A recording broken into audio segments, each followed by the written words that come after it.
ایک جوہری تھا سنہرا، تو اس نے مختلف ڈبیاں کھول کے لوگوں کے سامنے رکھی اور ایک موتی نکال کر کے کہا کہ یہ موتی شب افروز ہے، رات کو چمکتا ہے، اور اس وقت دنیا کے اوپر جو قیمتی ترین موتی ہیں ان میں سے ایک موتی یہ میرے پاس ہے۔ خیر اس نے اپنا سامان سمیٹا تو اس مجلس میں ایک چور بھی بیٹھا ہوا تھا، اس کے دل میں لالچ آ گئی، تو اس نے اس جوہری سے کہا کہ جناب کہاں کے ارادے ہیں؟ تو اس نے کہا کہ میں بمبئی جا رہا ہوں۔ اس نے کہا واہ واہ کیا اچھا ہوا، میں بھی تو بمبئی جا رہا ہوں، تو چلو اکٹھا سفر ہوگا۔ وہ جوہری سمجھ گیا اس کی نیت کے کھوٹ کو کہ یہ میرا ہم سفر تو نہیں ہے، اس کا دل آ گیا ہے اس موتی پہ اور مجھ سے ہر صورت یہ موتی چرانا چاہتا ہے۔ لیکن وہ بھی بڑا سمجھدار تھا، اس نے کہا آ جائیے کوئی بات نہیں۔ سفر چلتا رہا، رات ہوئی، جب سامان اتارا اور سونے کی تیاری کی تو وہ جو اس نیت سے ساتھ ہم سفر بنا تھا اس نے بھی اپنی قمیض اتار کے لٹکا دی، اور اس جوہری نے بھی۔ اس جوہری نے یوں کیا کہ نظر بچا کے وہ ڈبیا قیمتی موتی والی نکال کر کے اس کی جیب میں ڈال دی اور خود بے فکر ہو کے سو گیا۔ جب یہ خراٹے لینے لگا تو چور اٹھا، اس کا سامان ٹٹولا، اس کی جیبیں دیکھی، سارا دیکھتا رہا۔ خیر دن چڑھ گیا، جوہری اٹھا، اس نے نظر بچا کر کے اس کی جیب میں ہاتھ ڈال کر کے وہ موتی اپنی جیب میں ڈال لیا۔ صبح جب ناشتے پہ بیٹھے تو اس چور نے باتوں ہی باتوں میں بات کی، وہ آپ کے موتی کی چمک شمک نظر نہیں آئی رات کو؟ تو وہ ہنس کے کہنے لگا نہیں میرے پاس ہی تو تھا، وہ جیب سے نکال کے سامنے رکھ دیا۔ دل ہی دل میں بڑا حیرت زدہ ہوا، میں نے تو سارا ٹٹولا، یہ اگر کہیں تھا تو مجھے کیوں نہیں ملا؟ چلو آج سے ہی۔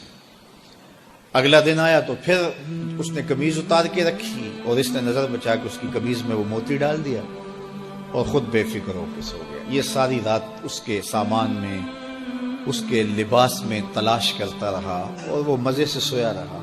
صبح اٹھا اور نظر بچا کے اپنی جیب میں ڈال لیا۔ ناشتے پہ پھر بات کی کہ وہ آج بھی کوئی چمک شمک دکھائی نہیں دی۔ اس نے کہا میرے پاس ہی تھا، جیب میں ہاتھ ڈالا اور سامنے رکھ لیا۔ بڑا حیرت زدہ ہوا، دل ہی دل میں سوچا چلو کل صحیح۔ اس نے پھر ایسے کیا اور یہ ساری رات اس کا سامان ٹولتا رہا پوری تفصیل کے ساتھ۔ خیر جب صبح ہوئی تو اس نے پھر نظر بچا کے اپنی جیب میں وہ موتی رکھ لیا تھا۔ تو اس نے پوچھا وہ رات والا موتی آپ کا نظر نہیں آیا جس کو آپ کہتے تھے چمکتا ہے؟ کہا وہ ڈبیا میں رکھا ہے اس لیے چمک دکھائی نہیں دی، تھا تو میرے پاس ہی، اور جیب میں ہاتھ ڈالا اور سامنے رکھ لیا۔ یہ سر پکڑ کے بیٹھ گیا، میں روز اس کی جیب ٹٹولتا ہوں، سامان بھی دیکھتا ہوں، یہ رکھتا کہاں ہے؟ میں نے تو کوئی جگہ نہیں چھوڑی۔ اس نے کہا سچ بتاؤں میں تیرا ہم سفر نہیں تھا، میں چور تھا، میں تم کو بتا رہا ہوں۔ اب آپ میرے بھی استاد نکلے، مجھے اتنا بتاؤ کہ یہ موتی آپ رکھتے کہاں تھے؟ میں ساری رات ٹٹولتا رہا اور 3 دن ہو گئے مجھے، میں نے کوئی گوشہ نہیں چھوڑا، آپ کا سامان کھول کھول کے دیکھا ہے، آپ کا لباس الٹ پلٹ کے دیکھا، لیکن مجھے ملا ہی نہیں، یہ رکھتے کہاں تھے؟ مجھے یہ تو بتاؤ۔ اس نے کہا لوگوں کی جیب میں ٹٹولتے رہے، اپنی جیب میں ہاتھ ہی نہیں ڈالا۔ بلے شاہ اڈ دیاں پھڑنے، جڑا گھر بیٹھا ہے انہوں پڑھیا ہی نہیں۔ وَفِي أَنفُسِكُمْ أَفَلَا تُبْصِرُونَ، کہا تم کہاں اسے ڈھونڈ رہے ہو، ذرا اندر بھی اتر کے دیکھو، اندر اترو گے تو اس کا سراغ مل جائے گا۔ نہ مسجد وچ نہ مندر وچ، لب یار نو اپنے اندر وچ۔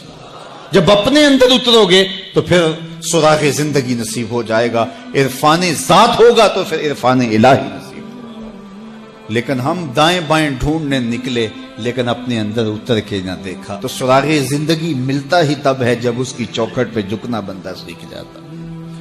تو اس کی چوکھٹ پہ جھک کر کے زندگی کی سربلندی حاصل کیجئے اور مقصد زندگی حاصل کیجئے۔